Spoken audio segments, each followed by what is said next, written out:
ብፁዕ አቡነ ሳዊሮስ የመንበረ ፓትርያርክ ጠቅላይ ቤተ ክህነት ዋና ሥራ አስኪያጅ፣ የደቡብ ምዕራብ ሸዋና የሸገር አህጉረ ስብከት ሊቀ ጳጳስ ባለፉት 6 ወራት ያከናወኗቸውን አበይት ተግባራት በተመለከተ ባለፉት 3 ተከታታይ ክፍሎች ማቅረባችን ይታወሳል።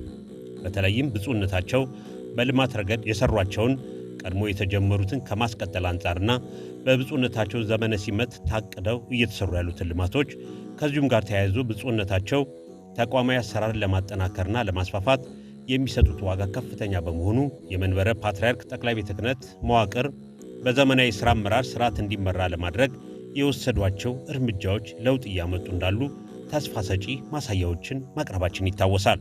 በ21ኛው መቶ ክፍለ ዘመን የቤተ ክርስቲያንን አሰራር ማዘመን፣ ተቋማትን መገንባት፣ ማጠናከር አስፈላጊ ብቻ ሳይሆን ግዴታም ጭምር ነው። በዛሬው የክፍል 4 እና የመጨረሻው ክፍል መርሃ ግብራችን ብፁዕነታቸው ያከናወናቸውን ዘገባዎች ይዘን ቀርበናል።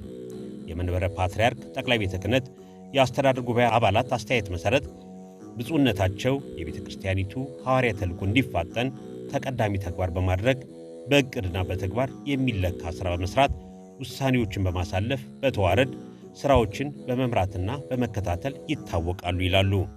የኛ መስሪያ ቤት እንደሚታወቀው ላዕላዊ መዋቅር ነው። እንደ እውነት ለመናገር ያው የዕለት ተዕለት ጉዳዮች እና ስራዎች በብዛት ሊገኙበት የማይገባ መስሪያ ቤት ነው። ምክንያቱም ይሄ ፖሊሲ አውጪ አካል ነው። ቶፕ ሌቭል ማናጅሜንት ነው።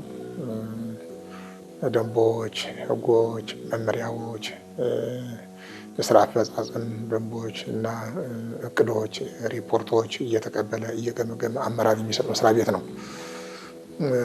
ያው እንግዲህ አንዳንድ አሰራር ችግሮች ስላለ ግን ያው ፍትህ ያጡ ከሀገረ ስብከትም ከአዲስ አበባ ሀገረ ስብከትም ከልዩ ልዩ አህጉረ ስብከትም ያው እየመጡ የሚያቀርቡት አቤቱታ አለ።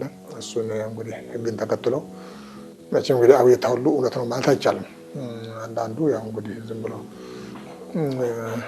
እንደሚታወቀው ለምሳሌ ዝውውር የተፈጸመበት ሰው ሁሉ ለምን ተዛወርክ ብሎ ይመጣል። በቃ ዝውውር ግን ያው መብት ነው፣ እንደውም መብትም ጭምር ነው። ዝውውር ማለት ቅጣት ማለት አይደለም።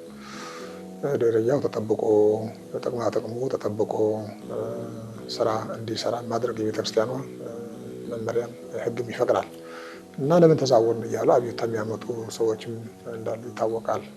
ከዚህ በተረፈ ግን ያው በአዲስ አበባ ሀገረ ስብከት ደግሞ ካለው የሰው ብዛት አንጻር ያው የተጨናነቀ ነገር አለ።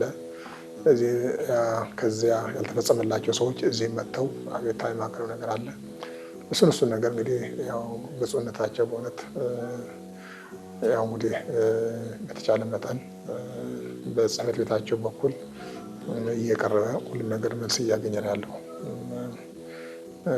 እንደ ህጋዊነቱ እንዳልኩት ያው እንግዲህ አንዳንዶቹ የማያስኬዱ ነገርም አለበት። ለምሳሌ አሁን ደረጃውና ጥቅሙ ተከብሮለት ከተዛወረ ምንም ማድረግ አይቻልም። ማጸቅ ብቻ ነው እሱ። በተመደበበት ስራ ተገኝቶ መስራት ብቻ ነው ያለበት እና እንዲህ ያሉት ነገሮች እና ያው ያላስፈላጊ ጥያቄዎች ካልሆነ በስተቀር ህጋዊ የሆነ ጥያቄዎች አይውሉም አይደሉም። ህጋዊ የሆነ ጥያቄዎች ተገቢ የሆነ ፍትህ የጎደለባቸው መብታቸው የተነካ ሰዎች ያው ከክፍለ ሀገር በጣም ብዙም አይደሉም፣ ጥቂት ናቸው የሚያጋጥሙ። ትልቁ ነገር ከአዲስ አበባ ሀገረ ስብከት እንደዚህ ያለ ነገር የሚከሰተው እሱን በተመለከተም ከሀገረ ስብከቱ ኃላፊዎች ጋር በመነጋገርና መፍትሄ በመስጠት ያው ፍትህ እንዲያገኝ ጥረት እየተደረገበት ያለ ሁኔታ ነገር ነው ያለና በመሰረቱ ያው እንግዲህ ያላቸው ኃላፊነት ከባድ ነው። እውነት ለመናገር ጠቅላይ ቤተ ክህነቱ አንድ ጉዳይ ነው። የሸገር ከተማ ደግሞ ሌላ አዲስ አበባ ሀገረ ስብከት ነው።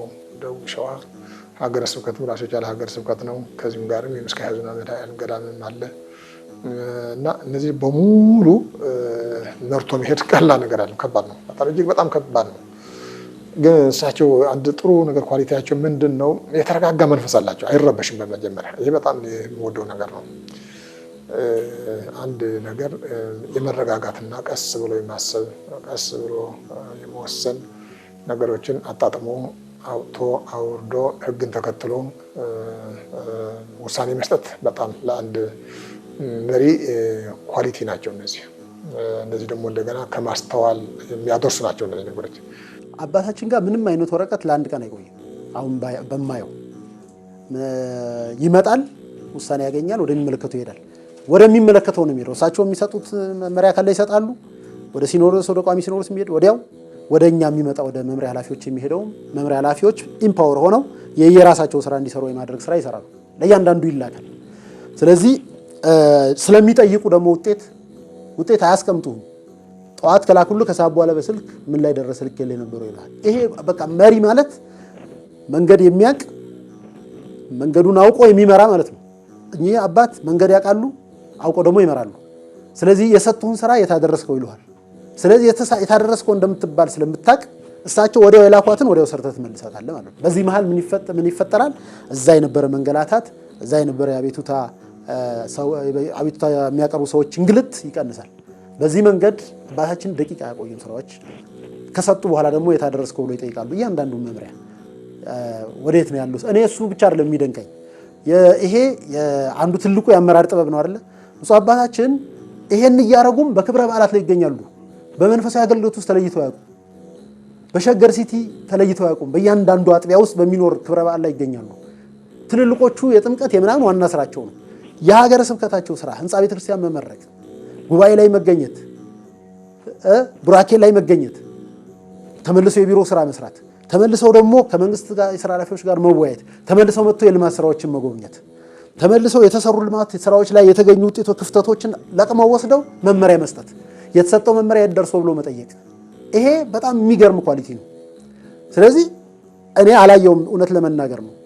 የጠቅላይ ስራ አስኪያጅ ሆኖ በዚህ ልክ መንፈሳዊ አገልግሎት ሳይቋረጥ የሀገረ ስብከት የመንፈሳዊ አገልግሎት ሳይቋረጥ ታላላቅ በዓላት ላይ ሳይቋረጥ አገልግሎት እየተሰጠ የአስተዳደር ስራ ጭምር መስራት ማለት ተአምር ነው። እኔ በጣም የሚገርመኝ ይሄ ነው። በዚህ ደረጃ አባታችን መንፈሳዊውንም አስተዳደራዊውንም ስራ አጣምሮ በመምራት ብቻ አይደለም የመሩት ስራ ውጤታማ መሆኑን በመገምገምና በመከታተል ጭምር የተዋጣለት ስራ እየሰሩ ያሉ አባት ናቸው። የሚደነቁ ናቸው። ስለዚህ በአሁኑ ሰዓት በእርግጠኝነት መናገር የምችለው በዚህ 6 ወር ውስጥ የተሰራው ሚራክል የሆነ ስራ ነው። የበለጠ ስራ ይሰራል ብዬ አምናለሁኝ። ትልቁ ደስ የሚያሰኘው መንፈሳዊ አገልግሎትን ከአስተዳደር አገልግሎት ጋር አጣምሮ ሁሉም ስራ ሳይበደል ሁሉም ላይ ተገኝተው እንደ አንድና እንደ ብዙ ተገኝተው ነው እያገለገሉ ያሉት። ለነገ የሚሉት ነገር የለም። ወዲያው ያውቁታል። ግልጽ ነው። ብዙ አይናገሩም። ወዲያው ይገባቸዋል። ስለዚህ መጠራጠርም ቀነ ቀጠሮ መስጠት የሚሆን ከሆነ ወስኖ እንትን ማለት ነው። እርግጠኛ ሆኖ ወዲያው መስራት ነው። ወደ ስራው መግባት ነው። የበታቻቸውን አፍቅረው የበላያቸውን አክብረው የሚኖሩ ድንቅ አባት ናቸው። ከሌሎች አባቶች ያላገኘሁትን ድንቅ የሆነ አባታዊ ርኅራኄ፣ አባታዊ ቆራጥነት፣ ትጋት፣ የልማት ሰው፣ ላመኑበት ወደ ኋላ የማይሉ ሩሩህ አባት እንደው ይህንም ገልጸው ዛሬ የጠቅላይ ስራ አስኪያጁ ነው ሳይሆን ቀደም ሲልም ነው ገና ለዚህ ሳይታሰቡ ስለው የኖርኩት ነው እና በዚህ መልኩ ነው ስራ እንዲሰራ። በዚህ መልኩ ግን ምኞት ነበራቸው ድሮን ጀምሮ ቤተክርስቲያናችን በዘመናዊ መልኩ ብትሰራ ብንንቀሳቀስ ኑሮ ለዚህ የበለጠን ስራ እንትን እናገኝ ውጤት እናገኝ ነበር፣ ከዚህም የበለጠ ስራ ይሰራ ነበር የሚል ምኞቱ ነበራቸው። እግዚአብሔር ደግሞ ምኞትን አልነፈገም፣ ይኸው ተሰማርተዋል። እነዚህን ሁሉ ከፍተኛ ኃላፊነት የሚጠብቁ ስራዎች እንዴት ባለ ጥበብ መምራትና ማከናወን ይቻላል የሚለው ነገር ለሁሉም ሰው ጥያቄ እንደሚሆን ግልጽ ነው። ግን ይሄን ለማከናወን ይሄን ለመፈጸም ምክንያት ሆኗል ብዬ ማስበው ወይም ደግሞ አስችሏል ብዬ ማስበው አንደኛ ብፁዕነታቸው ጋር ያለው አንድ የተለየ ብቃት ነገርን አጭርና ግልጽ አድርጎ መያዝ ነው።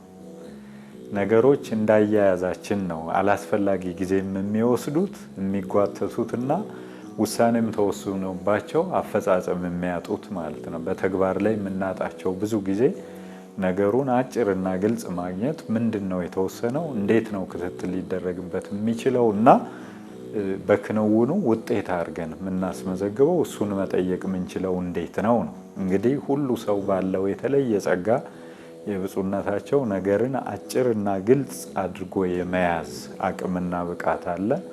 ያንን ከያዙ በኋላ ክትትልም ላይ ነገሩ ግልጽ ከመሆኑ አንጻር ይሄ ጉዳይ ምን ደረሰ፣ በዚህ ዕለት የወሰናት ምን ውጤት አገኘ ብሎ የመከታተልም እንዲሁ ልዩ ትጋት አለ። ቀጣዩ በትልቅ ብቃትና አቅም ሊነሳ የሚገባው እንደተለየ ጸጋ የሚወሰደው ትጋት ነው።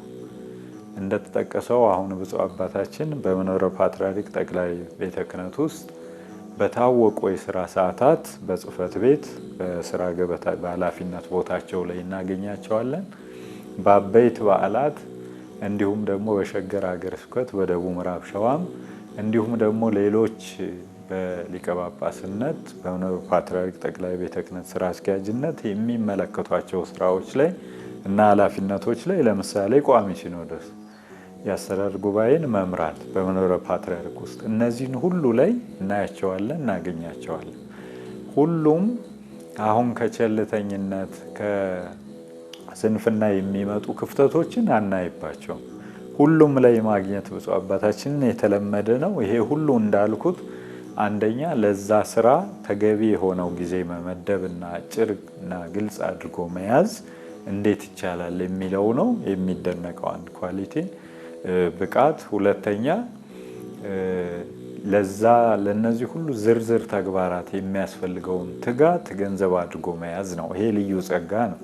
ከዚህ አንጻር ነው እንግዲህ ሁሉም ላይ ባልተጓደለ መጠንና የተሟላ አገልግሎት ለመስጠት የሚቻለው። እንደ ሊቀ ጳጳስ ለምሳሌ አሁን ምስካየ ኅዙናን መድኃኔዓለም ገዳም በበዓላት ቀድሰው አስተምረው ቃለ መዳንና ቡራኬ ሰጥተው እንደገና ወደ ጽሕፈት ቤት መጥተው የኃላፊነት የጠቅላይ ስራ አስኪያጅነት ሚናቸውን ተወጥተው እንዲሁ ደግሞ በቀጣዮቹ ቀናት ላይ በአበይት በዓላት እንዳልኩት በአህጉረ ስብከት በዓላቱ ላይ ተገኝተው አሁን ያልኳቸውን ተግባራት አከናውነው ሁሉም ተሟልተው ይገኛሉ። ብፁዕነታቸው ለኛ ፈተና ከሆነበት አንዱ እሱ ነው። ብፁዕነታቸው ደቂቃ አይረሱም። ችግሩ እኛ አሁን የለመድነው ልማድ 3 ሰዓት ተቀጥረን 4 ሰዓት የማሰብ ስኬጁል የማድረግ በጣም ኋላ ቀር የሆነ ልምዶች አሉ። ብፁዕ አባታችን አሁን ለኛ ለመምሪያ ኃላፊዎች ተግዳሮት የሆነው ነገ 3 ሰዓት እንዲህ መሆን አለበት ካሉ በሚያስደንቅ ሁኔታ እኛ ረስተነዋል። እሳቸው ግን ኦን ታይም ደውለው የደረሱ ይሏል። እና ውሳኔ መስጠት ብቻ አይደለም የብፁዕነታቸው አሁን ያለው በጣም ሞደርን የሆነው እንዴው ሌሎችም እንደ አሪያ ሊወስዱት የሚገባው ትልቁ ነገር ምንድነው? መወሰን ብቻ ሳይሆን የተወሰነውን ውሳኔ መፈጸሙ ብቻ አይደለም በጊዜው መፈጸሙ። አሁን ውሳኔ መወሰን አንድ ነገር ነው። ውሳኔው እንዲፈጸም መመሪያ መስጠት አንድ ነገር ነው። በፈለገው ጊዜ ይፈጸም ብሎ ደግሞ በግድልሽ መተው ሌላ ጉዳይ። የተወሰነው ውሳኔ በጊዜ ወስኖ እንዲፈጸም ማድረግን አንዱ ያመራር ኳሊቲ እና ብፁዕነታቸው አሁን ችግሩ ምንድነው? ይሄ ነገር እንዲማለቅ አለበት ብለው መመሪያ ይሰጣሉ፣ ይወስናሉ። ያቺ ነገር በዛ ጊዜ ካልደረሰች የቱ ጋር ነው ችግሩ ካልነ ከተማ አስተዳደር እንደዚህ ይሄ ነገር ስላለለቅ ነው አይደል? መኪናቸውን አስወስደው ከተማ አስተዳደር ይሄ ጉዳይ አሁን ለምሳሌ የልማት ስራዎች አሉ። ይሄ ጉዳይ እዚህ ቻሌንጅ ገጥሞና የቱ ጋር ግንባታ ፈቃድ ከተባለ መኪና አስወስደው ግንባታ ፈቃድ በጣም ብዙ ባለ ጉዳይ ማስተናገድ የሚችሉበትን አንድ ሰው አንድና አንድ ስንት ነው ብሎ ለመጠየቅ በቃ አዳምና ሔዋን ተፈጠሩ የሚል ጥያቄ በቃ ዙሪያ ጥምጥም ጊዜ ሲፈጅባቸው እንደሳቸው ነው አቋርጠው ወደ ጉዳይ ግባ ነው የሚሉት። እሱ ብቻ አይደለም። ለምሳሌ እኔ 20 ደቂቃ ሙሉ ፈጅ የጠየቁት ጥያቄ እሳቸው በሁለት ቃል ነው የሚወስኑት። በሚያስደንቅ ሁኔታ ብዙ አያወሩም። ቆራጥ አመራር የሚሰጡት በክብር ያዳምጣሉ። ሲወስኑ ደግሞ ይሄ ዝም ብሎ የተንዛዛ ምናምን ጊዜ ፈጀ ነገር የለም። ወዲያውኑ አመራር ይሰጣሉ።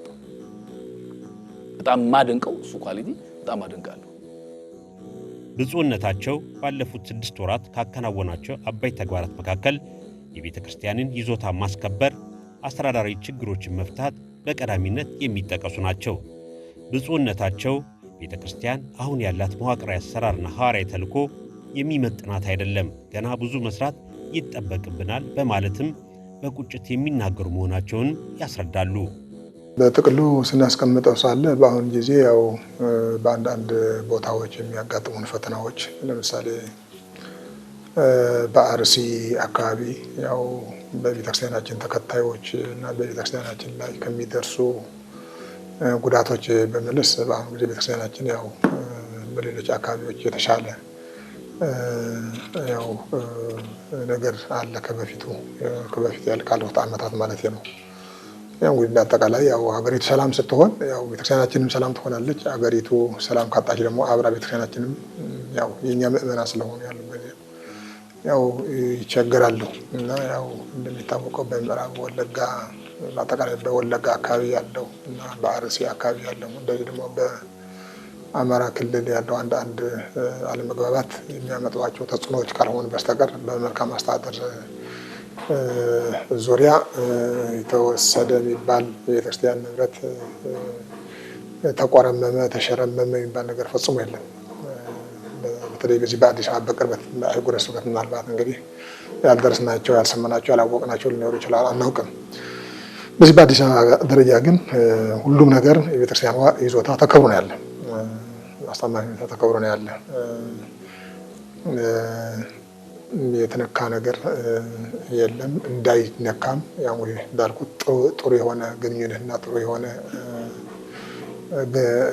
መናበብ ስላለ ደስ ያለ ስጋት ወደፊትም የለብንም። ይህን አንዳንድ ነገሮች እንዲያው መረጃ እጥረት ለባለ ሀብቶች ሊሰጡ በክፍለ ከተሞች በመረጃ እጥረት ነው ነገርየው የነበረው እንኳን የእኛን ይዘታ መሆኑ ተረጋግጦ መረጃዎች ከቀሩ በኋላ ያ ነገር ሆልድ የተደረገበት ነገር የቤተክርስቲያኗ ከሆነ ቅድሚያ ለቤተክርስቲያን ነው ለማልማት አቅሙም አላት፣ ፍላጎትም አላት፣ ተነሳሽነትም አላት። ስለዚህ እንኳን በይዘቷ ሌላም ቢሆን አለማለሁ ይበላ ፕሮጀክት ይዛ ከመጣች ይሰጣታል ነው የመንግስት አቋም። ይሄን እስከማውቀው ድረስ እንኳን የራሷ የነበረ ቀርቶ ለአልማ ብላ ይቅርት ይወሰድባት ፕሮጀክት ሰርታ ለዚህ ዓላማ እፈልጋለሁ ይሰጠኝ ብላ ከጠየቀች እንኳን በነፃ ይሰጣታል። በተደጋጋሚ ከመንግስት የሚናገርን በጆሯችን የሚፈሰው ቅንና ትክክለኛ የሆነ ነገር ነው። ስለዚህ በዚህ ደረጃ እንኳን ይዞታችን መጠበቁና ያው እንትን ማለት ቀርቶ ከፈለግንም መጠየቅ እንችላለን። ስቲል አሁን አልጠየቅንም እንጂ እኛ ብንጠይቅ እንደሚሰጠን ነው። አሳማኝ የሆነ ፕሮጀክት ትክክለኛ የሆነ የልማት ስራ ለመስራት ፈልገን ይሄ ፕሮጀክት መስራት እንፈልጋለን ብለን በተጨባጭ ካቀረብ ይሰጠናል፣ እንደሚሰጠን ነው። ያው አንዳንድ ጊዜ አድርጉት ተብለን የምንቀሰቀስበት ጊዜም አለ። ያው እንግዲህ እንዲያውም አስታውሳለሁ አንድ ጊዜ ወደ ካይሮ አንድ ከፍተኛ ባለስልጣን ወደ ካይሮ ሄደን የጎበኘነው የሃይማኖት ተቋማት ነው። ትልልቅ ነገሮች የጎበኘናቸው በሆነ የሃይማኖት ተቋማት ነው። እኛም እዚህም ትልልቅ ስሩና የሚጎበኙ ይሆናሉ፣ እናንተም እንደነሱ ትልልቅ ስሩ ነው የተባለው። ትልልቅ ስሩ ተብሎ የተነገረ ነገርም አለ እና እስከ ድረስ ነው ያለ። ያው በዚህ ደረጃ ነው ያለና እንኳን ይዞታችን ቀርቶ ከፈለግን ሌላም እንደሚሰጠንና በዚህ ደረጃ ነው ያለው። ከቤተ ክርስቲያን ይዞታዎች ከማስከበር አንጻር በጣም በርካታ ስራዎች ነው እየተሰሩ ያሉት። የይዞታ ኮሚቴ እዚህ የመሬት ይዞታ ኮሚቴ የተቋቋመ ኮሚቴ አለ። በሱ መንኩ ከኮሪደር ልማት ጋር በተያያዘ የተነሱ ቦታዎች በእነሱ ምትክ ያልተሰጠባቸው ካሳ ያልተከፈለባቸው ቦታዎችን በተመለከተ በዝርዝር ነው ብፁዕነታቸው መረጃ ወስደው እየሰሩ ያሉት። በአሁኑ ሰዓት በጥሩ ሁኔታ ላይ ነው ያለው። በከተማ አስተዳደሩም በአራዳ ክፍለ ከተማም በሌሎች ክፍለ ከተሞችም ያሉ የቤተክርስቲያን ቦታዎች የማስከበር ሁኔታዎች በጣም በተጠናከረ ሁኔታ ነው እየቀጠሉ ያሉት እየተሰሩባቸው ያሉት። ይህን ለማድረግ ብፁዕነታቸው ከከተማ አስተዳደሩ ከክብርት ከንቲባዋ ከሚመለከታቸው አካላት ጋራ ከክፍለ ከተማ አስተዳደር ከዋና ስራ አስፈጻሚው ጋራ ተደጋጋሚ ውይይቶች አድርገዋል። እነዚህ ውይይቶችን መነሻ በማድረግ ብፁዕነታቸው ከመጡ በኋላ በርካታ የካሳ ክፍያዎች ተፈጽመዋል። እኛ ሪፖርት ደርሶናል በእኛ በኩል ስለሚፈጸም። የቦታዎችን በተመለከተም አሁን በጥሩ ሁኔታ ላይ ነው ያለው። አሁን ህንፃዎቹ ይሰሩባቸዋል ብዬ ስጠቅሳቸው የነበሩ ቦታዎችም ከአንዱ በስተቀር በፈረሱብን ምትክ መንግስት የሰጠን ቦታዎች ላይ የሚሰሩ መሆናቸው ታሳቢ ማድረግ አለበት። ይሄ ውጤት አንዱ የብፁዕነታቸው የስራ ውጤት ስለሆነ ከግብር ጋር በተያያዘም በርካታ ጥያቄ በአገሪቱ ይነሳል፣ በኦርቶዶክሳውያን ይነሳል። የግብር ጉዳይ ብፁዕነታቸው ችላ እንዳሉት ብፁዕነታቸው እንደውም ከመንግስት ጋር ባላቸው ቁርኝት አማካኝነት ቤተክርስቲያኒቱን የግብር ስርዓት ውስጥ አስገብተው አደጋ ውስጥ ለመክተት እየሰሩ እንደሆነ አድርገው ከወቅቱ ጋራም ከመንግስት ጋራም አያይዘው የሚጽፉም የሚናገሩም አላስፈላጊ መልእክት የሚያስተላልፉም ብዙ ናቸው። ይሄ በጣም የተሳሳተ ነገር ነው። ሁለት ነገሮች ናቸው የተሳሳቱት። አንድ ስለ ግብሩ ሁኔታ አለማወቅ ነው። ሁለተኛው ስለ ብፁዕ ጠቅላይ ስራ አስኪያጁ እውቀት ማጣት ነው። ይሄን የሚያደርገው ብፁዕ ጠቅላይ ስራ አስኪያጁ ከብፁዕ የሲኖዶስ ጸሐፊው ጋር በመሆን የግብር ጥያቄ ከተነሳበት ጊዜ ጀምሮ ከ7 ጊዜ በላይ ከሚመለከታቸው የመንግስት አካላት ጋር ተወያይተዋል። ከገቢዎች ሚኒስቴር፣ ከአዲስ አበባ ገቢዎች ባለስልጣን ከክብርት ከንቲባዋ ጋር ከቢሮ ኃላፊዎች ከአዲስ አበባ ከአራዳ ክፍለ ከተማ ገቢዎች ጽሕፈት ቤት ጋር አራዳ ክፍለ ከተማ ዋና ስራ አስፈጻሚ ጋር ይመለከታቸዋል ተብሎ ከሚታሰቡ ሌሎች የመንግስት ከፍተኛ የስራ ኃላፊዎች ጋር ተደጋጋሚ ውይይት አድርገዋል። ይሄ ግብር እንዴት መፈጸም አለበት፣ እንዴት የግብር የሚባለው ነገር ምንድነው፣ ዓላማው ምንድነው፣ አፈጻጸሙ እንዴት ነው መሆን ያለበት የሚለውን ዲቴል ሲነጋገሩ ነው የሰነበቱት። እስከዛሬም ሁኔታዎቹ በተረጋጋ መንፈስ እንዲሄዱ የተደረገበት ዋነኛ ምክንያት የሁለቱ አባቶቻችን ጠንካራ ውይይት ማድረግና የቅርብ ክትትል ማድረግ ነው። ይሄንን አጣሞ በመገንዘብ ይሄንን ያልሆነ ሽፋን በመስጠት ያልሆነ ስም በመስጠት ልክ ስራ እንዳልተሰራ አድርጎ በመመልከት ጥላቻ ለመዛት የሚደረገው ጥረት በጣም ተገቢ አይደለም። ይሄ ቤት የቤተ ክርስቲያን ቤት ነው። ይሄ ተቋም መንፈሳዊ ተቋም ነው። የምንሰራው በመንፈሳዊ ተቋም ውስጥ ነው። በተለያየ የሚዲያ አውታሮች ውስጥ ያለን ሰዎችም የምናስተላልፈው መልእክት መንፈሳዊ ተቋምን ታሳቢ ያደረገ መሆን አለበት። እንደው ከሌላ ነገር ጋር እያያያዙ ቤተክርስቲያኒትን ለማጠልሸት አባቶችን የነካን በመሰለን ቁጥር የምናጠፋው ቤተክርስቲያንን ነው፣ የምናንቋሽሸው ቤተክርስቲያንን ነው። ብፁዕ አቡነ ሳዊሮስ በግላቸው የሚጎዱት ነገር የላቸውም፣ ግን ቤተክርስቲያን ትጎዳለች። ብፁዕ አቡነ ዲዮስቆሮስ ስማቸው በማንሳት የሚጎዱት ነገር የላቸውም በግላቸው፣ ግን ደግሞ ተቋም ናቸው ሁለቱ። ቤተክርስቲያን ነው የምትጎዳው ያልሆነ ስም በመስጠት በማሸማቀቅ እነዚህ ሰዎች እንዳይሰሩ ለማድረግ እንዳልሰሩ በማስመሰል አሉባልታ በመንዛት ቅድም የተመዘገቡት በ6 ወራት የተመዘገቡት ውጤቶች እንዳይመዘገቡ ለማድረግ ብዙ ስራ ተሰርቷል። ይሄ ነውር ነው በጣም ከመንፈሳዊ ሰውነትም የሚጠበቅ አይደለም፣ ከመንፈሳዊነትም የሚጠበቅ አይደለም። ነገር ግን እነዚህ ሰዎች ከግብር ጋር በተያያዘ ቅድም እንደጠቀስኩት አድርገዋል። ከይዞታ ጋር በተያያዘ በርካታ ስራዎች ሰርተዋል። የግብሩ ጉዳይን በተመለከተም ስቲል ውይይት እያደረጉ ነው ያሉት። በመንግስት በኩል ያለው ሁኔታ በጣም ጥሩ ነገር ነው ያለው። የግብሩ ሁኔታም ደግሞ በዝርዝር የሚገለጽ ነው የሚሆነው። ወደፊት ደግሞ ውይይት ይደረግበታል። በውይይት ላይ የተመሰረተ ስራ ነው መሰራት ያለበት። ስልጠና ያስፈልጋል። ምንድነው ግብሩ፣ ምንድነው የሚያስፈልገው፣ ከህግ አንጻር እንዴት ነው የሚታየው፣ ቤተክርስቲያን መክፈል ያለባት እንዴት ነው፣ መንግስት እያለ ያለው ምንድነው የሚለውን ማየት ያስፈልጋል። በመንግስት በኩል እየተባለ ያለው ከዚህ በፊት ተገልጾ ከሆነ አላቅም፣ የገቢ ግብር ከህንፃዎች የሚደረግ የገቢ ግብር ነው መንግስት የጠየቀው። የሚወራ ያለው ከሙዳየ ምጽዋት የገባው ከስለት የገባው ከሌላ ነገር የመጣውን በሙሉ አምጡ ብሎናል መንግስት ነው። ይሄ ስህተት ነው፣ አልተባለም። የተባለው ከምናከራቻቸው ህንፃዎች የሚገኝ ገቢ ላይ ነው ግብር የተጠየቀው። ከምናገኛቸው ህንፃዎች ገቢ ላይ ከአጠቃላይ ዓመታዊ ገቢው 50% ከግብር ነፃ ነው መንግስት እያለ ያለው። 50% የአስተዳደር ወጪ እና ሌሎች ወጪዎች፣ የጥገና ወጪዎች፣ የአስተዳደር ወጪዎች ወጥተው ከሚቀረው ላይ 37% ነው ግብር የተጠየቀው። ይሄ ነው ትክክለኛው ከመንግስት እየጠየቀ ነው ያለው። በሌላ መንገድ ደግሞ መንግስት በመስቀልና በጥምቀት በዓላቶቻችን እንደምታውቁት አጠቃላይ የአደባባይ አባሎቻችን በከፍተኛ ወጪ በጣም እንዲያሸበርቁ እንዲያምሩና እንዲከበሩ የሚያደርገው ደግሞ መንግስት ከፍተኛ ወጪ ነው የሚያደርገው። ከተማ አስተዳደሩ አሁን ከምንጠየቀው ግብር ጋር ቢነጻጸር የማይገናኝም። እኛ እየተጠየቅን ያለነው በዚህ መንገድ ያለ ግብር ነው። ይሄንን አውጥቶ መናገር የሚፈልግ የለም። ይሄ ነው እውነቱ ብሎ የሚል ሰው የለም። ብቻ ማጫፈር፣ ያልተባለውን የማለት ቤተክርስቲያን እንደ እንቢተኛ እንድትቆጠር የማድረግ ስራ ነው እየተሰራ ያለው። ነገር ግን ይሄ አሁን ያልኩትም የግብር ስሌትም ቢሆን የሚፈጸምበት መንገድ በውይይት በስልጠና በመተማመን ላይ የተመሰረተ መሆን አለበት የሚለውን አባታችን ብዙ ሄደውበታል። መተማመን ላይ ተደርሷል። ብፁዕነታቸው ምንድነው ከዚህ ከቤተክርስቲያኒቷ መዋቅራዊ አስተዳደርና ሐዋርያዊ ተልእኮ አንጻር ሁሌ የሚሉን ነገር አለ። ቤተክርስቲያን ይላሉ አሁን ያላት ሐዋርያዊ ተልእኮ አሁን እየፈጸመችው ያለው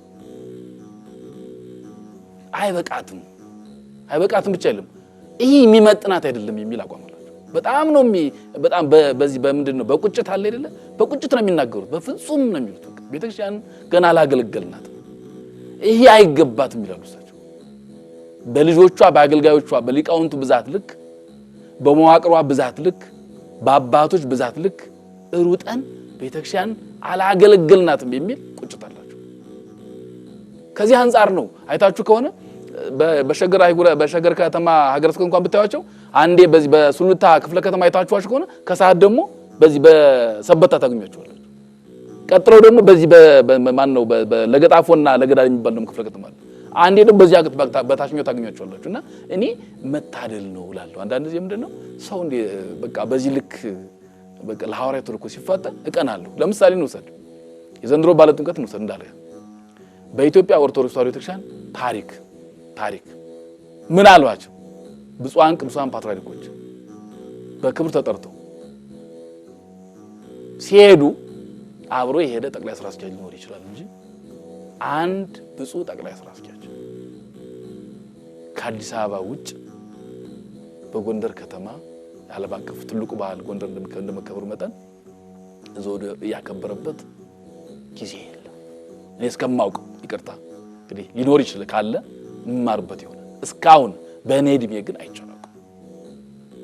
ያውም ደግሞ ይሄን ያረጉት ብፁዕ ቅዱስ አባታችን በአጋጣሚ ሆኖ በወቅታዊ የሆነች ትንሽዬ ምክንያት እዚህ ጃን ሜዳ እንኳን መገኘት ባልቻሉበት ጃን ሜዳ በዓል እንኳን የእሳቸው መገኘት የብፁዕ ጠቅላይ ስራ አስኪያጅ መገኘት የግድ አስፈላጊ በሆነበት እንኳን ሳይቀር በፍጹም የሊቃውንቱን አገር ያን የተከበረ ሕዝብ ሂጄ ባርኬ በዓሉ ላይም ተገኝቼ አባታዊ መመሪያን አስተላልፌ ምዕመናኑን አጽናንቼ ሊቃውንቱን ጎብኝቼ መምጣት አለብኝ የሚል ትልቅ አባታዊ ሐሳብን በማንገብ ይሄን ታላቅ ሐዋርያዊ ተልእኮ ፈጽመዋል። ከምክትል ስራ አስኪያጃቸው ረዳት ፕሮፌሰር ግርማ ባቱና ሌሎችም የመምሪያ ኃላፊዎችን በመያዝ በዛ ቦታ ላይ ሲገኙ ህዝቡ አግራሞት ነው የጫረው። ምክንያቱም አይቶት የማያውቀው ተደርጎ የማያውቅ ነገር በማየቱ የነበረው ደስታ ወሰን አልነበረው። እዛም በመዳቸው ትልቅ የዲፕሎማሲ ስራ የተሰራበት የህዝብ ለህዝብ ግንኙነቱ የተጠናከረበት በጣም ብዙ ልንገልጻቸው ማንችሉ ብዙ ነገሮችን ያየንበት ኩነት ነበር። አጋጣሚ ነው እድሉን ማግኘት በዚህ አጋጣሚ መስከን ፈልጋለሁ። እድሉን ሰጠውኝ አብሬ ምጀ ነበርና የነበረው ሁኔታ መግለጽ ከምንችለው በላይ የተሰሩ የልማት ስራዎች የከተሙን ልማት ጎብኝተው አድንቀው ካሉት የጎንደር እንደምታውቁት በርካታ የምስክር ጉባኤቶች አሉት። ካሉት ምስክር ጉባኤቶች ዋናው አብነት የሆነው ትልቁን የመንበረ መንግስት መድኃኔዓለም ታላቁን የአራቱ ጉባኤ ምስክር ጉባኤ ቤትን በመጎብኘት የምስክር መምህሩንም በማነጋገር ችግራቸውን በማዳመጥ ወዲያውኑ እንግዲህ ብፁዕነታቸው ቅድም ፈጣን ውሳኔ ከመስጠት አንፃር የጠየቀን ጥያቄ ነበር። ልመልስ ነው ወደ ኋላ። ብፁዕነታቸው ወርሃ ጥር ነው የሄዱት እንደምታውቁት ከተራና ባህሉን አክብረው የተመለሱት። ጥያቄውን አዳምጠው መጡ። ሳይውል ሳያሩ ወር ባልሞላ ጊዜ ውስጥ እንግዲህ ታያችሁ መመናን በዚሁ አጋጣሚ አብነት ቤቶች መርዳት እንዳለባቸው ማሳሰብ ፈልጋለሁ። የአራቱ ጉባኤ ምስክር መምህር እስካሁን ድረስ ይከፈላቸው የነበረ 3000 ብር ነበረች። ዛሬ 3000 ብር ለአንድ ሰው የወር ሰርከብስ ለማሟላት እንደማትበቃ ታውቃላችሁ። በአንዲት ትንሽዬ ፈስታ እንኳን ማትሞላ ነገር ነው አስይዛ የምትገዛባት። ይህንን አይተው እንደመጡ እጅግ አዝነውና በጣም ተሰምቷቸው የርዕሰ መምህሩ ማለት የምስክር መምህሩን ደሞዝ ከ3000 ብር ላይ ወደ 11000 ምናምን በመጨመር 15000 ብር ሊሞላ በማድረግ እሱ ብቻ አይደለም የምክትል ርዕሳነ መምህሮችን ምክትል ምስክሮች አሉ አይደለ በሚደንቅ ሁኔታ 190 ብር ነበር ያገኙ ነበር። ከ190 ብር አንስተው ወደ 9000 ብር እንዲደርስ በማድረግ እኔ እውነት ነው የምላችሁ ታውቁታላችሁ የጉባኤ አምላክ ብቻ ዋጋ ይከፍላል። ይህን ችግር የቀደሙ አባቶች ሳያውቁት ቀርቶ አይደለም። ግን የሥራ ጊዜ አለ፣ እግዚአብሔር የሚፈቅድበት ጊዜ አለ። ያለ እግዚአብሔር ፈቃድ አይሰራምና ብፁዕነታቸው በሚደንቅ ሁኔታ ደግሞ በዚሁ አጋጣሚ ምን አንደው ሲሰሙት እኔም አግራሞት የጫረብኝ ነገር ነው። እዛ ቁጭ ብለው ሲያዳምጡ ክቡር የመንበረ መንግስት መድኃኔዓለም የአራቱ ጉባኤ ምስክር መምህር የሆኑት ርዕሰ መምህር የሆኑት ዋናው መምህር ሊቀ ሊቃውንት ዕዝራ አዲስ ምን አሉ? ብፁዕ አባታችን አሏቸው እኔ ችግር የለውም ቢርበኝም አይከፋኝም፣ ግን ለጉባኤ ቤቱ ሲሉ ያስቡ እንዳጋጣሚ ሆኖ አሏቸው። እሶት የቅዱስ ሲኖዶስ ጸሐፊ ሆነው ብፁዕ አቡነ ዲዮስቆስ ደግሞ ጠቅላይ ስራ አስኪያጅ ሆነው ነው ትንሽዬ ደሞዝ የተሻሻለችልኝ። አሁን ደግሞ እግዚአብሔር ይሁን እንጃ የእግዚአብሔር ስራ ድንቅ ስለሆነ ቦታ ተለዋውጣችሁ መጣችኋል። እሶት ቅዱስ ሲኖዶስ ጸሐፊ ነበሩ ያኔ ደሞዝ ሲሻሻልልኝ፣ አሁን ጠቅላይ ስራ አስኪያጅ ሆነዋል። እሳቸው ደግሞ ጠቅላይ ስራ አስኪያጅ ነበሩ፣ የቅዱስ ሲኖዶስ ጸሐፊ ሆነዋል። ምን ይታወቃል የእግዚአብሔር እጅ ትሆነቻለች እቺ ይህን ስራ ያደረገውና ቀድሞ ያሰቡትን ጉባኤ ቤት እንዳይረሱት ነው ያሏቸው። እሳቸውም አልተናገሩም። እንደነገርኳችሁ ብፁዕነታቸው ብዙ አያወሩ፣ እዚህ ንግግር ሰው አይደሉም፣ የሥራ ሰው ናቸው። ሰምቻለሁ አመሰግናለሁ ብሎ መጡ። የሰሙትን ወዲያው በፍጥነት በመተግበር እንባ አብሰዋል። አሁን ብሩ አይደለም መታሰቡ አይደለም ቁርጥልና ቆርጦ መወሰን እኮ ይጠይቃል እኮ። ቢሮክራሲ ቢፈለግ እኮ እስቲ እንግዲህ ጠና ወደፊት ለሲኖዶስ ምናምን አስፈቅድ ማለት እኮ ይችላሉ። ምክንያት እኮ መደርደር ይቻላል። ግን ቆርጠው ነው የወሰኑት። ይሄ በጣም የሳቸውን አንደኛ ሐዋርያው ተልኳቸው አንዱ አካል ነው። አብነት ቤት ማጠናከር ገዳማት ማጠናከር አንዱ እንደሆነ መጠን ካላቸው መንፈሳዊ አባትነትም ኃላፊነትም አንፃር ድንቅ የሆነ እኔ በእውነት እምላችሁ እኔ እዛ ሲናገሩ የመስክር ሰምሩ እኔ ሁሉ ይመጣ ነበርና እኔ ማልመልሰው ጥያቄ ስለሆነ ድብጽነታችሁ ምን ይሉ ይሆን እያልን ነበር የመጣ ነውና የሚገርመው ሁኔታ እኛ እንኳን የርነውን ሁሉ እንኳን ሳንሰማ ፍሬውን ነው የሰማነው። በጣም የሚደንቅ ነገርና ብጽነታቸው በጣም የሚያስደንቅ ለአገልግሎት ያላቸው መፋጠን ድካም የማይበግራቸው አይታችሁ ከሆነ እኮ እዚህ ግቢው ሲለማ ማለት ነው አንድ ቀን ከምሽቱ 2 ሰዓት ከምሽቱ 3 ሰዓት ቆመው አፈር ያስጭኑ ነበር። ይሄን ማን ያደርገው? ማንስ ሰራው? ይሄን አንዳንድ የተሰሩ ስራዎችን ስለማናመሰግን ነው እኮ ከትናንት ዛሬ የተሻለ ስራ ማንከው ነው። ቴንኪው አናቅ። እኛ ኢትዮጵያን መሰረታዊ ችግራችን የሚሰሩ ስራዎችን አናመሰግን። ለተሰራ ስራ ማመስገን ግድ ነው። የጎደለ ነገር ካለ ነው እንዲስተካከል መጠየቅ ደግሞ መብት ነውና ብፁዕነታቸው ማዘዝ ብቻ ሳይሆን እንዲሰራ ማዘዝ ብቻ ሳይሆን ቆመው በማሰራት ጭምር ነው። በዓላቱ በማክበር ደረጃ እንደተባለው ያው ትልልቅ በዓላት ሀገራዊ በዓላት አሉ። እንደሚታወቀው የመስቀል በዓል፣ የጥምቀት በዓል፣ በቤተክርስቲያን ደረጃ ደግሞ እንደነ ቁልቢ የመሰሉ ትልልቅ ያው ሀገር አቀፍ የሆኑ በዓላት ሌሎችም አሉ እና እነዚህ አንደኛ ሰላማቸው የተጠበቀ ክብራቸው የተጠበቀ ደረጃቸው የተጠበቀ ሆኖ እንዲከበር ባለው መልካም ግንኙነት ያው አይታችሁታል እናንተም የመስቀል በዓል በጣም ልዩ በሆነ ሁኔታ ነው የተከበረው። ሰላማዊ የሆነና የተረጋጋ እና ደረጃው የጠበቀ የጥምቀት በዓልም በተመሳሳይ እንዲያውም የጥምቀት በዓል ከዚህ ያለው ነገር ሁሉ ያው በሚፈልገው ደረጃ ያው እንዲያው ከነበሩ ዓመታት በበለጠ ከነመድረኩ ጀምሮ የአዲስ አበባ ከተማ አስተዳደር ከ10 ሚሊዮን ያላነሰ ወጪ በማድረግ ልክ እንደ ጥንቱ እንደሚታወቀው በጥንቱ በነገስታቱ ጊዜ የመስቀል በዓልና የጥምቀት በዓል የከተማው በዓል ነው። እንዲያውም የከንቲባ በዓል ነው ማለት ሁሉም አቅርቦት ከንቲባ ነው የሚያቀርበው። ድንኳንም ከንቲባ ነው የሚያቀርበው። ደመራ መደመርም የከንቲባው ነው፣ የከተማው አስተዳደር ከንቲባ ማለት ነው። በኢትዮጵያ ደረጃ ማለት ነው የነበረበት ንጉሱ ዘመን። አሁን ደግሞ እንዲያው በእውነቱ በእግዚአብሔር ፈቃድ እንደዚህ ሆነ። አሁን የመስቀል መድረክ እና ድንኳንም ያው በክብርት ከንቲባ መልካም ፈቃድ ከተማ አስተዳደሩ ነው እስከ 10 ሚሊዮን አካባቢ ወጪ እያደረገ የሚያስከብረው። የጥምቀትም እንዳያችሁት እንደዚህ ከነ ምንጣፉ በአጠቃላይ ያለ የተባለ ነገር የሚያስፈልገው ነገር የጠየቀው ነገር በሙሉ የመብራት ኃይሉም የውሃ የጥበቃውም የጸጥታውም የጽዳቱም ኢቭን በሚገርም ሁኔታ እዚህ የሌሎች እምነት ተከታዮች ወንድሞቻችን ሳይቀሩ የሙስሊምም የፕሮቴስታንትም የካቶሊክም እምነት ተከታዮች ሳይቀሩ በመስቀል አደባባይም ተገኝተው ጽዳት በማካሄድ በጃን ሜዳም የጥምቀት በዓል በሚከበርበት ጊዜ በከተማው አስተባባሪነት ራሳቸው የከተማው ከፍተኛ ባለስልጣናት በተገኙበት እነዚህ ያው የሃይማኖት ተቋማት ሁሉ ጭምር መጥተው ጽዳት ስራ ሰርተው እስከ ድረስ ነው በዓል እየተከበረ ያለ። በጣም እንዲያው የሰላም የፍቅር የመግባባት እንዲያው የአብሮነት የመደጋገፍ የመናቆር ሳይሆን የመነጣጠልና የመገፈታተር ሳይሆን የመቀራረብ የመደጋገፍ በዓል ሆኖ ነው እየተሰራ ያለና በዚህ ደረጃ ነው አሁን በዓሉ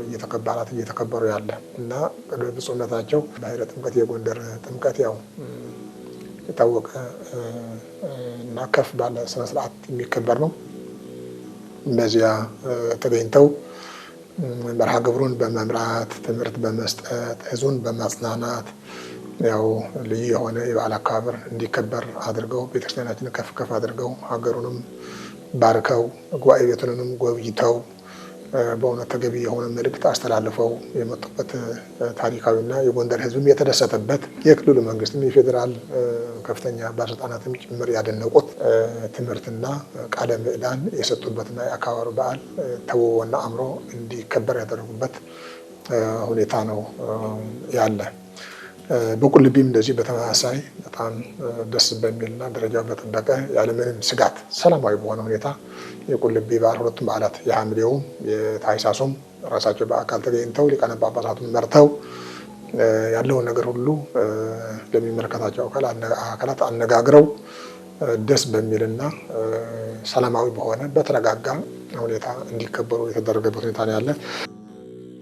የቤተ ክርስቲያንን አንድነት ከማስጠበቅ ረገድም ቀድሞ የነበሩ ችግሮችን በመፍታት ስራዎችን ሰርተዋል የሚሉት አስተያየት ሰጪዎቹ ቤተ ክርስቲያን አንዲት እንደሆነች በአንዲት ቤተ ክርስቲያን ለማገልገል አንድነታችንን ማጠንከር አለብን ብለው ብፁዕነታቸው በመስራታቸው ውጤት ታይቶበታል በማለት ያብራራሉ። ይኸውም በኦሮሚያ ክልል የነበሩ የራቁ እንዲቀርቡ፣ ያኮረፉ እንዲመለሱ በማድረግ ረገድ በተለይም ከትግራይ ካሉ ብፁዓን አባቶች ጋርም በመወያየት አንድነታችንን እናጽና፣ የቤተ ክርስቲያን ችግር ተወያይተን እንፍታ በማለት የሰሯቸው ታላላቅ ስራዎች የቤተ ክርስቲያኒቷን አንድነት ለማስጠበቅ የሰሯቸው መሆኑ ማሳያ ናቸው ይላሉ። ቤተክርስቲያን አንድነት ከመጠበቅ አንጻር ያው ቤተክርስቲያን ያው እንግዲህ አንዳንድ ሰዎች ፈንገጥ ያለ የማይገባ ነገር ከቤተክርስቲያን ወጣ ያለ ለመስራት የሚሞክሩ ሰዎች በመወጋገዝ ሳይሆን በመነጫነጭና በመጨቃጨቅ ሳይሆን በእውነቱ በቆይታ በቢሯቸውም እንኳን አይደለም በቤታቸው ጭምር ጠርተው ቀስ ብሎ በማስረዳት በማሳመን ምክንያታዊ በሆነ ነገር ወደ ቤተክርስቲያናቸው እንዲመጡና በቤተክርስቲያናቸው ተጠልለው ቤተክርስቲያናቸው አሁንም ታስተናግዳቸው ዝግጁ እንደሆነች በማድረግ ያው ብዙ አባቶች የተሳሳተ አመላከት የነበረባቸው እንደገና በእሳቸው ተማምነው በቤተክርስቲያናቸው መጥተው በቤተክርስቲያናቸው እንዲያገለግሉ ያደረጓቸው አሉ። የቆሩትም እንደዚሁ እስካሁን ድረስ ጥረታቸው እንደቀጠለ ነው ያለው። አሁንም ቢሆን ጥረታቸው እየቀጠለ ያለ ከሚመለከተው አካልም እየተነጋገሩ ቤተክርስቲያን አንዲት እንደሆነች እና በአንዲት ቤተክርስቲያን ሆነን ሕዝባችንን ማገልገል እንዳለብን አንድነታችን ማጠናከር እንዳለብን ያው በከፍተኛ ደረጃ እየሰሩ ያሉ ውጤትም ተገኝቶበታል። አንድ ሁለት እንደዚህ ምናልባት ያሉ ይመስለኛል። እነሱም እያነጋገሩ ነው ያሉ። ያው ወደ ቤተክርስቲያናቸው መጥተው በቤተክርስቲያናቸው ከአባቶቻቸው ጋር ሆነው እንዲሰሩ ለቤተክርስቲያናቸው ለሕዝባቸው እንዲቆሙ ቀረ የሚባል ነገርም እዚህ መጥተው አብረው ከአባቶቻቸውና ከወንድሞቻቸው ጋር ሆነው እንዲያገለግሉና እንዲሰሩ እያግባቡ ነው ያሉና በዚህ አይነት የቤተክርስቲያኑ አንድነት አስተማማኝ በሆነ ሁኔታ ከዚህ ውጭ የሆነ አሰራር ያው እንዳይኖር እያደረጉ ነው ያሉ።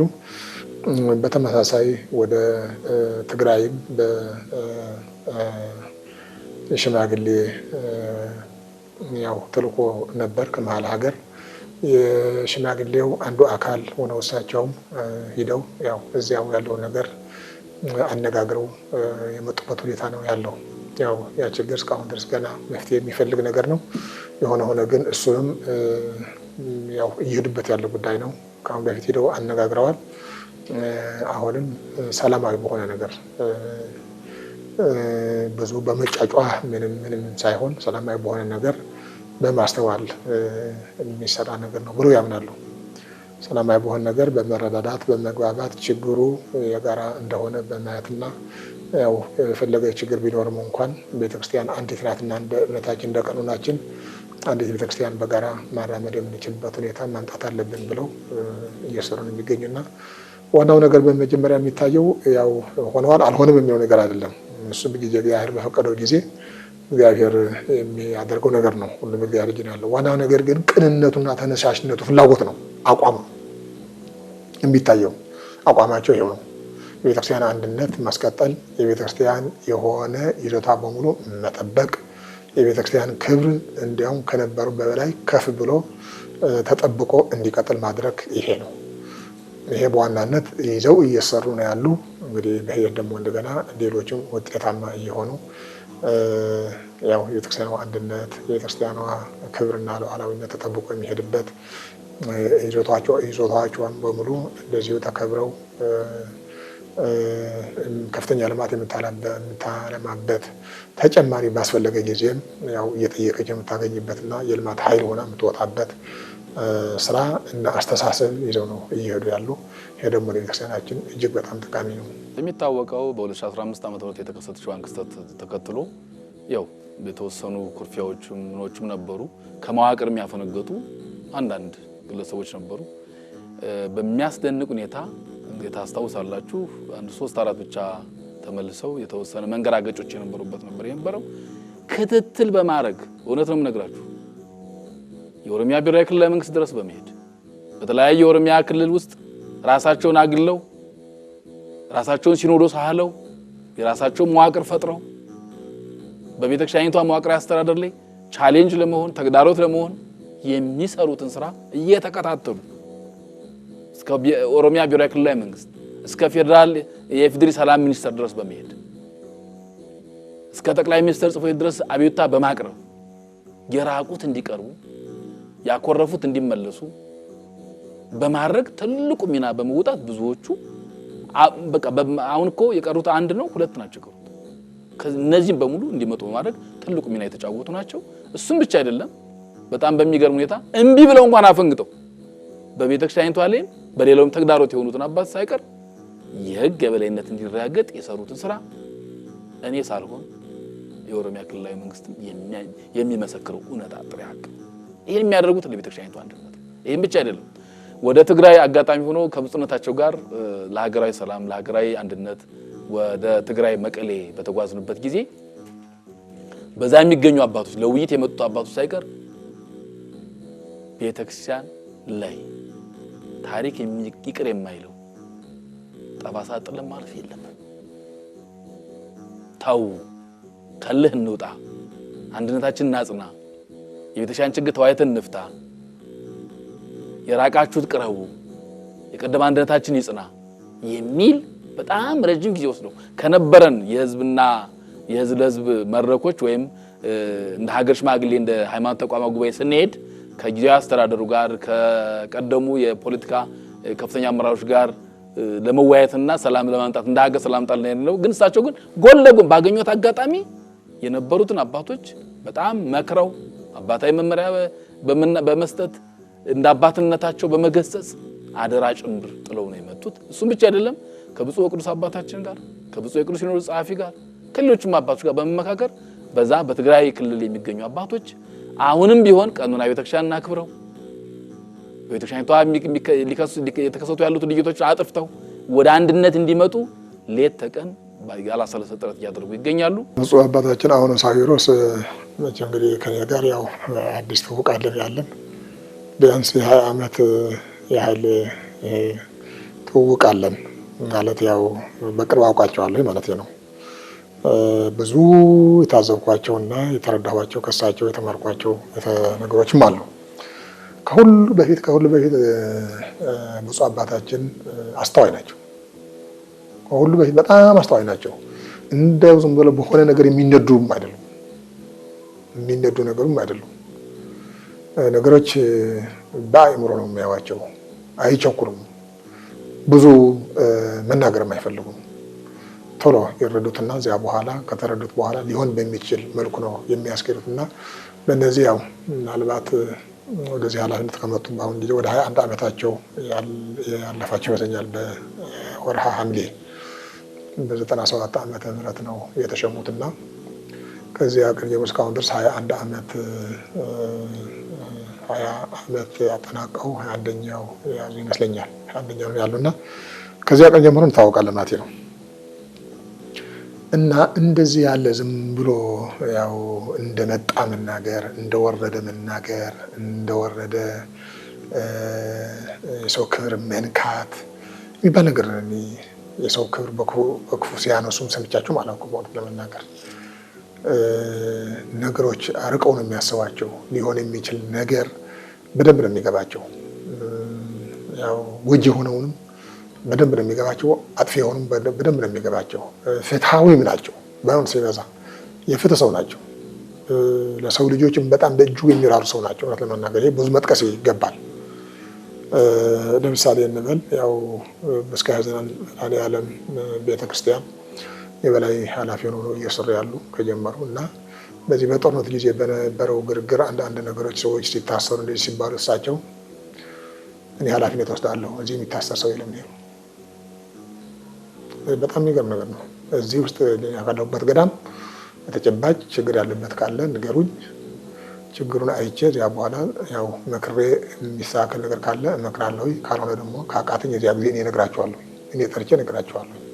አስተምሩት ብዬ እኔ እነግራቸዋለሁ። በተረፈ ግን እኔ እዚሁ የራሴ በምጠብቀው ገዳም አንድ ሰው የሚታሰር የለም። እንዲያው በወቅቱ ባመጣው ትኩሳት የሚታሰር በብሔር በቋንቋ የሚታሰር ሰው የለም ብሎ ቤዛ ነው ቤዛ። በእውነት ይሄ በጣም ሊነገር ይገባል። ስለዚህ እሳቸው እንዲያውም የተቸገሩ በጣም ያሰባቸውን ስራ እየሰጡ ቀለብ እየሰጡ እየተንከባከቡ ለምን ይታሰራሉ? ኢቭን ከፖሊስ ጋር በመነጋገር ጭምር ትክክል አይደለም፣ ጥፋተኛ በትክክል ከሆነ ይሁን ካልሆነ ግን እያሉ እንደዚህ ሲያደርጉ ነበር። ከዚህ በላይ ብዙ የታዘብናቸው ያየናቸው ነገሮች አሉ።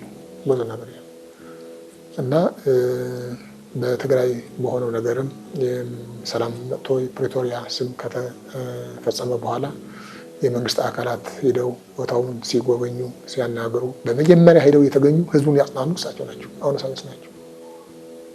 ትግራይ ድረስ ሄደው ህዝቡን ያጽናኑ በሉ አይዟችሁ ብለው ደርሰው ሄደው እሳቸው ናቸው። በጣም ይሄ ናቸው። አሁን ሳይንስ ማለት ይሄ ናቸው። ዛሬም እንደዚህ ነው። አሁን ለምሳሌ እዚህ መጡ አሁን ያፈናቀሉት ሰው የለም። ከስራ ያፈናቀሉት ወይ ደግሞ ከደረጃ ዝቅ ያደረጉት ያስቀይሙት ሰው አንድ የለም አሁን እና በጣም ደግ አባት፣ ርህሩህ አባት፣ ሆደ ሰፊ አባት፣ ችግሮችን ራቅ አድርገው የሚመለከቱ አባት፣ መሆን የሌለባቸው ነገር ማድረግ የማይችሉ አባት በእውነት መሆናቸውን ነው እኔ የምገነዘበው። ስለዚህ ያው እንግዲህ አንዳንድ ነገሮች በአንድ ጊዜ የተከሰቱ ነገሮች ቢኖሩም ያ ነገር የእሳቸው ችግር ብቻ ብለን አንወስደው። እውነት ለመናገር ከሆነ ከዚህም ያልተሰራ ነገር ስለነበረ ነው። ያው ያልተሰራ ነገር ስለነበረ ነው። በተረፈ እሱም ለማረም ጊዜ አልወሰደባቸው። ሙሉ በሙሉ አርመው አስተካክለው እዚያ በኋላ ሌሎችንም እንዲስተካከሉ ያደረጉበት ሁኔታ ነው የምናውቀውና እኔ ብፁዕ አቡነ ሳዊሮስ የማስቀምጣቸው በዚህ ነው። ፍትሐዊ፣ ርህሩህ፣ አርቀው የሚያስቡ፣ የማይቸኩሉ፣ አንደበታቸው የማይገባ ነገር የማይናገር፣ አለፋ የማይናገሩ፣ ሰው የሚያስቀይም ነገር የማይናገሩ፣ በሰው ላይ ግፍን የማይመኙ፣ ፈጽሞ ምርጫቸው ያልሆነ እንዲያው በተቻለ መጠን ሰው ሁሉ እኩል ሆኖ ወንድማማች ሆኖ ሰላማዊ ሆኖ እንዲኖር የሚያገለግሉ አሁን በተጨባጭ በጠቅላይ ቤተ ክህነት የምናየው ይሄን ነው። ስለዚህ ለእሳቸው ያው ዘር የሚባል ነገር ቦታ የለው። ዘረኝነት፣ ወገንተኝነት፣ ወንዝ ነገር ምንም እዚያን ነገር የለም።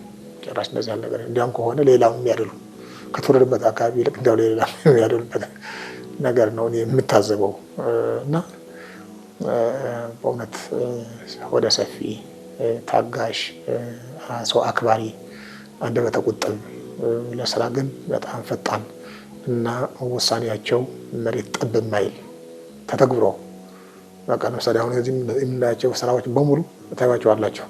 ማታ ወደ ቤት ስንሄድ ሌላ ጠዋት ስንመጣ ሌላ አሁን የምናገኘው ነገር ብዙ ነገር አለ። ይሳካላቸዋል። ደግሞ እንደገና ስኬትም አላቸው፣ ይሳካላቸዋል። ስራው ብዙ ሳይናገሩ ብዙ ሳይጮሁ ግን ስራው ይሰራል። እንግዲህ ብፁዕ አባታችን እውነት ለመናገር እኔም የገቡኝና ያየኋቸው አሁን እዚህ ከመጣው እሳቸው ወደዚህ ከመጡ በኋላ ነው። ፌሻል እንትናቸው ተመልክተው ማንም ሰው ፊታቸውን አይቶ የሚረዳው ነገር አለ። ክፉ ይመስላሉ፣ ኮስታራ ናቸው ምናምንና ይደነግጣል ሰው ሲያያቸው። ይሄ ከጥር 14 2014 ጋር ይደመርና ለብፁዕነታቸው ያለው ስዕል አብዛኛው ሰው የተበላሸ ነው። የጥር 14ም ጉዳይ ቢሆን ያልተነገረ ነገር አለ። ብፁዕ አባታችን ምስኪያዙና መድኃኔዓለም እኮ ህዝቡን ሰብስበው ያስተላልፉት መልእክት አለ፣ ታሪክ። እሱም ማየት አይፈልግም ሰው፣ እሱም መመልከት አይፈልግም። በምን ያህል ደረጃ ህዝቡን እንደተናገሩ፣ ምን ያህል ህዝቡን ይቅርታ እንደጠየቁ፣ ምን ያህል ህዝቡ ወደ አንድነት እንዲመጣ ጥረት እንዳደረጉ ያ ምስኪያዙና ላይ የተቀረጸ ቪዲዮ አለ። እሱም ማየት ነው። እሱን ግን ማንም ሰው አውጥቶ የሚያሳየው የለም። ያቺን ከዚህ በፊት የተደረገችና በሲኖዶሱ የመጨረሻ እልባት ያገኘ ብፁዕ አባታችን ግን እኔ አሁን ሳያቸው በጣም በሚገርም ሁኔታ ፍጹም መንፈሳዊ አባት ናቸው። አሁን ሳያቸው በጣም ፍጹም መንፈሳዊ አባት ናቸው። ፍጹም ይቅር ባይ አባት ናቸው። ቂመኛ አይደሉም፣ በቀለኛ አይደሉም፣ ሰው አሳዳጅ አይደሉም። ማንም ሰው ተጸጽቶ ይቅርታ ከጠየቀ በአንድ ሰከንድ ውስጥ ይቅርታ የሚያደርጉ ናቸው። ስራ የሚሰራ ሰው የሚወዱ ናቸው። ስራ የሚሰራ ሰው የሚያበረታቱ ናቸው። በቤተ ክርስቲያናቸው ጉዳይ ላይ የሚደራደሩ አባት አሉ። አላቅም እኔ በትክክል ገልጻቸው ከሆነ አይደራደሩም። ቤተ ክርስቲያን ታላቅ ሉዓላዊት የተከበረች ጥንታዊት ቤተ ክርስቲያን እንደሆነች ከልብ የሚያምኑ እሱን እንዲቀጥል በሚቀጥሉ ትውልድ ውስጥ እሱ እንዲቀጥል የሚሰሩ የሚፈልጉ እሱ ይሄ ማሳያው አሁን በ6 ወር ውስጥ የሰሩት ስራ ማሳያ እንደምንላቸው አይነት ቢሆኑ በዚህ 6 ወር ውስጥ ለምን ይሄን ሁሉ ውጤት አስመዘገቡ? እንደሱ አይደሉም። እና እንዳልኩት ፍጹም ይቅር ባይ አባት ናቸው። ፍጹም ደግ አባት ናቸው። ፍጹም የዋህ አባት ናቸው። ፍጹም እንደው ይሄ ለውዳሴ ከንቱ ወይ ደግሞ ይሄ በእኛ ቤት እንደተለመደው ብፁዕ አባታችን ይሄን አልኩሎት እኮ ይሄን ያልኩላቸው እኮ እንዲህ እንደሆነ ነው የሚል ስሜት እንዲኖር አልፈልግም። እኔ እውነቴን ነው የምናገረው። ምንም የሚቀርብኝም የሚሰጠኝም የሚቀርብኝም ነገር የለም። ነገር ግን እውነትን እውነት ብሎ መናገር ግዴታችን ነው፣ መንፈሳዊ ግዴታችን ነው ጭምር ነው። ስለዚህ እኔ ካወቅኳቸው ካየኋቸው ያየሁት እውነት ግን አባታችን ፍጹም ደግ፣ ፍጹም ሩህሩህ፣ ፍጹም የዋህ፣ ፍጹም ቅን፣ ፍጹም ይቅር ባይ፣ ፍጹም ለቤተ ክርስቲያን ተቆርቋሪ፣ ቤተ ክርስቲያንን ለማሳደግ ሌት ተቀን የሚጠሩ መንፈሳዊና አስተዳደራዊ ስራዎችን አጣምረው የሚሰሩ የተዋጣላቸው አባት ናቸው። ለኔ ሰው ሊያውቃቸው የሚገባው ብፁዕ አቡነ ሳዊሮስን በዚህ ልክ ነው። ይሄ ያልኩት ነገር እውነት ለመሆኑ ደግሞ ያለፉት 6 ወር ስራዎች ማሳያ ናቸው። እኔ አይደለም ማረጋግጥላቸው፣ ስራዎቻቸውን ማየት ነው። ለዚህ የሚያስፈልገው በቅንነት መታዘዝ፣ ማገልገል፣ ስራዎቻቸው እንዲሳለጡ የአቅማችንን ማድረግ ነው ከኛ የሚጠበቀው። በዚህ ደረጃ ብፁዕ አባታችን በጣም የተዋጣለት ስራ እየሰሩ ያሉ ደግ አባት ናቸው። ነገር ግን እዚሁ ጋር ማንሳት የምፈልገው ይሄ ኳሊቲ እንዲበተን፣ ይሄ አሁን የሚታየው ፍቅርና አንድነት ገደል እንዲገባ፣ መለያየት እንዲመጣ፣ ቤተክርስቲያን እንድትበተን፣ አላስፈላጊ ዋጋ እንድትከፍል የሚጥሩ የሚሰሩ በተደራጀ መንገድ በአገር ውስጥም በውጭም ተደራጅተው የሚንቀሳቀሱ አካላት ደግሞ አሉ። ይሄንን ማወቅ ያስፈልጋል። ሁለቱን አባቶች ቅዱስነታቸውን ጨምሮ 3ቱን አባቶች ለመለያየት የማይደረግ ጥረት የለም። እነዚህ 3ቱን አባቶች በመለያየት የሚገኘውን ጥቅም እኔ አላቅም። ሊለያዩ የሚፈልጉ ሰዎች ነው የሚያውቁት፣ እኔ አላቅም። የ3ቱ አንድ መሆን ያመጣውን ውጤት በ6 ወር ውስጥ አይተናል። የበለጠ አንድ ሲሆኑ የሚመጣው ውጤት ደግሞ በጣም የተሻለ እንደሚሆን አምናለሁ። ነገር ግን እነዚህን ለመለያየት በተደራጀ መንገድ የፌስቡክ ሰራዊት በማዝመት ያልሆነ ስም በመስጠት የሐሰት ዘመቻ በመዝመት ስማቸውን በማጠልሸት ከዛ አልፎ ተርፎ በሚቀርቧቸው ሰዎች 2ቱም 3ቱም ጋር ሰው በመላክ አንዱን እንዲያማ በማድረግ አንዱ እንዲለይ በማድረግ የሚደረገው ፈተና ማዕት ነው። የሐሰት ወሬ እየተፈበረከ ከፍተኛ ዘመቻ ነው የሚካሄደው። እነዚህ 3 አባቶች ለመለያየት ስፔሻሊ ብፁዕ ጠቅላይ ስራ አስኪያጁና ብፁዕ የሲኖዶስ ጸሐፊው ለመለያየት የማይደረግ ጥረት የለም። ብፁዕ አባታችን በአንድ ወቅት ተናግረውታል። አብረን የኖርንን አብረን እንኖራለን፣ የሚለየን ሞት ነው ብለው መልእክት አስተላልፏል። ብፁዕ አባታችን ትክክል ነው። ከምስኪያዙና ጀምሮ አብረው የኖሩ አባቶች ናቸው። ባለፈው ቅድም እንዳልኩት በጠቅላይ ስራ አስኪያጅና የሲኖዶስ ጸሐፊነት ተቀያይረው ብዙ ስራ የሰሩ ናቸው። አሁን ደግሞ ብዙ ተአምር እያስመዘገቡ ያሉ ናቸው። ይሄ የማይመቸው ብዙ እንዳላቃለሁ። የማይመቸው ያው በዚህ ግርግር ውስጥ ማትረፍ የሚፈልገው አካል ነው።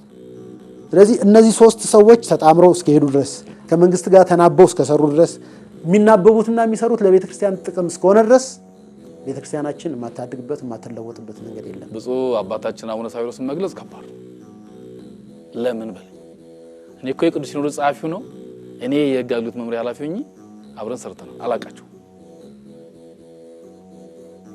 አሁን ማለት ነው። ለካ አላውቃቸውም ነው ማለት ነው። በጣም የሚገርም አንደኛ ትሁት ናቸው። አሁን ሰው እንደ በቃ ዝም ስለሚሉ በቃ ኮሚኒኬሽናቸው በጣም ፑር የሆነ ማለት ደካማ የሆነ ይመስለዋል። ታጋሽ ስለሆኑ ዝም ስለሚሉ ከሰው ጋር ግንኙነት የላቸው ይመስለዋል። በጣም ትሁት፣ የሚገርም ተግባቢ፣ ራሳቸውን ከፍ አድርገው ሳይሆን ዝቅ አድርገው የሚቀርቡህ፣ እሱ ብቻ ሳይሆን ሩሩህ፣ አዛኝ፣ በጣም የሚገርም ነገር ማለት ነው። እና ይቅር ባይ ደግሞ በጣም የሚገርመው ነገር የብፁዕ አቡነ ሳዊሮስ የብፁዕ ጠቅላይ ስራ አስኪያጅ ዋናው ትልቁ ደግሞ እንደው ሌሎቹም እንደ አብነት ሊወስዱ የምፈልገው በጣም ይቅር ባይ ናቸው።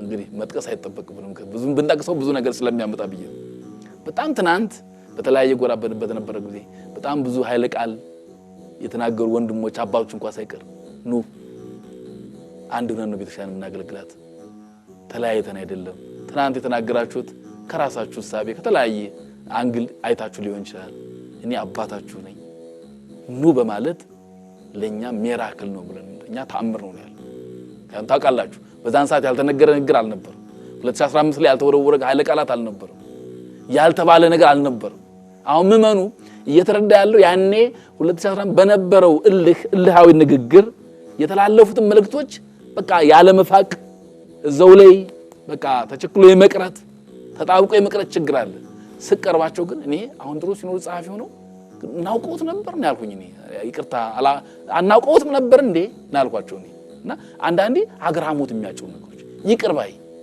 በጣም ብዙ ችግር ብዙ ስተት ፈጽመው እንኳን ተከሶ ሲመጡ በይቅር ባይነታቸው በሩሩነታቸው በጣም ምን ማደንቀው ኳሊቲ እሱ አንዱና እሱ አባታችን ስንገልጻቸው አንደኛ ቆራጥ አመራር ናቸው ሩሩ ስንል ሁሉ ነገር ዝም ችግሮች ሁሉ ያዩ ዝም ይላሉ ማለት አይደለም ብዙ ጠቅላይ ስራ አስኪያጅ ሸት አይወዱ አምነው ስራ ያዙሃል ባመኑ ልክ ታምነ ካልተገኘህ በዛው ልክም አቋማቸው ሰይፋቸው ጠንካራ ውሸት አይወዱ በአሰራር አውቀህ የምትፈጽመው ግድፈት ቶለሬት አያደርጉ ይሄ የአንድ አመራር ኳሊቲ ከዛ ውጭ ግን እንደ መንፈሳዊ አባትነታቸው ያላቸው ርህራሄ ያላቸው ደግነት እዝነት ትህትና ሁሉን በቃ ታንሹንም ትልቁንም እኩል የማየት አባትነታቸው በጣም አደንቃለሁ በጣም አግራሞት ይጭርብኛል እኔም ደግሞ መማርበት ይሆናል ለሌሎቻችሁም አብነት የሚሆን አባት ናቸው ይወስዳሉ አስተያየታቸውን የሰጡት የመንበረ ፓትርያርክ ጠቅላይ ቤተ ክህነት አስተዳደር ጉባኤ አባላት በማጠቃለያ መልእክታቸው የቤተ ክርስቲያኗን ክብር በመጠበቅ ቤተ ክርስቲያንን ማሻገር የሚቻለው በአንድነት በመስራት ሲቻል መሆኑን ይገልጻሉ። ብፁዕነታቸው እግዚአብሔር በፈቀደላቸው ጊዜ በሐዋርያዊ አገልግሎት የቤተ ክርስቲያን አሰራር በማዘመን በፍትህ አሰጣጥ ቤተ ክርስቲያን በልማት የተሻለ ገቢ እንዲኖራት በማቀድ የሚሰሩ ሥራ ቤተ ክርስቲያንን ከትናንት ይልቅ ዛሬ የበለጠ አንድነት የሚያስፈልጋት መሆኑን ማሳያ ነው። ትናንት ላይ ቆመን ዛሬን ከመፈረጅ ዛሬ ባለው ተጨባጭ ሁኔታ ላይ ተመስርተን ዛሬ እየተከናወኑ ያሉ ሥራዎችን ደግፈን የቤተ ክርስቲያን ሐዋርያዊ አገልግሎቷን እንድታከናውን በልማትም ራሷን እንድትችል ለማድረግ ከብፁዕነታቸው ጎን በመቆም በአንድነት መስራት ይጠበቅብናል ሲሉ መልእክታቸውን አስተላልፈዋል። መሳለ የምፈልገው እኔ መቼም እንግዲህ ያው የኔ ያህል ቅንነት፣ የኔ ያህል አስተዋይነት፣ የኔ ያህል ተነሳሽነት በአንደበት በትክክል ያልተገለጸ አለ በእውነት አሁንም ራእያቸውም እንደሆነ ያው በደንብ ግቢው ወይ ደግሞ መስሪያ ቤት የተረዳበት ሁኔታ ነው የሚገኘው። ራእያቸው በእውነት ልማትና የቤተክርስቲያን ሉዓላዊነት፣ የቤተክርስቲያን ክብር መጠበቅ፣ ቤተክርስቲያኗን ማሻገር፣ ወደኋላ የቀረች ቤተክርስቲያን ሳትሆን ወደፊት የተራመደች መሪነቷን በተጨባጭ ማሳየት የምትፈልግ በልማትም በሐዋርያዊ ተልእኮም በመንፈሳዊ አገልግሎትም በፍትህ አሰጣጥም የተሻለች ቤተክርስቲያን ማየት እንደሆነ ህልማቸው። ይህን ለማድረግ ደግሞ ሌሊት ተቀን እግዚአብሔር በፈቀደላቸው ጊዜ ለመስራት ቆርጦ የተነሱ መሆናቸውን ነው እኛ ያነበብናቸው። ብፁዕ አባታችን ለቤተክርስቲያን ጠቃሚ የሆነ ሊያሻግር የሚችል ልማቷ ሊያፋጥን የሚችል ጥበቃዋ ሊያሻግር የሚችል ስራዎች ለመስራት ቆርጦ መነሳታቸው ነው የምናነባቸው። ይሄ ነው ይሄ መጀመሪያው አንድ ቁጥር አንድ ብያዘው ነው። ከአፈጻጸም አኳያ ስንመለከት ሳለ ደግሞ እንደገና 50% አይደለም ወደ 80% አካባቢ አሻቆ ይሄን ነገር ነው ያለ። ህዝበ ክርስቲያኑ መመልከት ያለበት ይሄ ነገር ነው። አንድ ጊዜ ከተመለከተ በኋላ ምንድነው ማድረግ ያለበት? ከጎናቸው መቆም ያስፈልጋል። በጠቅላይ ቤተ ክህነቱ በኃላፊነት ያለውና ሰራተኛው በሙሉ ከጎናቸው ተሰልፎ ሊያግዝና የልማቱ ተጠቃሚ ሊሆን ይገባዋል። የመጨረሻ ሐሳብ የሚሆነው ምንድነው? በየደረጃው ያሉ የቤተክርስቲያኒቷ የሥራ ኃላፊዎች በየመዋቅሩ ያሉ ወንድሞቻችን አገልጋዮች እንዲሁም ምእመናን ቤተክርስቲያን ከትናንት ይልቅ ዛሬ የበለጠ አንድነት የሚያስፈልጋት የበለጠ መጠንከር የሚያስፈልጋት ወቅት ላይ ትገኛለች። ዓለም እለት እለት በሐዋርያዊ ተልእኮች ላይ በመንፈሳዊ ተልእኮቻችን ላይ የምትፈጥረው የራሷ የሆነ መሰናክል ድንጋዮች ይኖራሉ። እነዛ መሰናክል ድንጋዮች የኛን አንድነት ሊሸራርፉት የኛን ህብረት ሊያኮሱት አይገባም። ስለዚህ ትናንት ላይ ቁመን ዛሬን ከመፈረጅ ወጠን ዛሬ ባለው እውነታ ላይ ጥሬ ሐቅ ላይ ተመስርተን ዛሬ እየተከናወኑ ያሉ ስራዎችን ደግፈን ቤተክርስቲያናችን የበለጠ ጠንክራ እንድትቆም አደራ ማለት ፈልጋለሁ።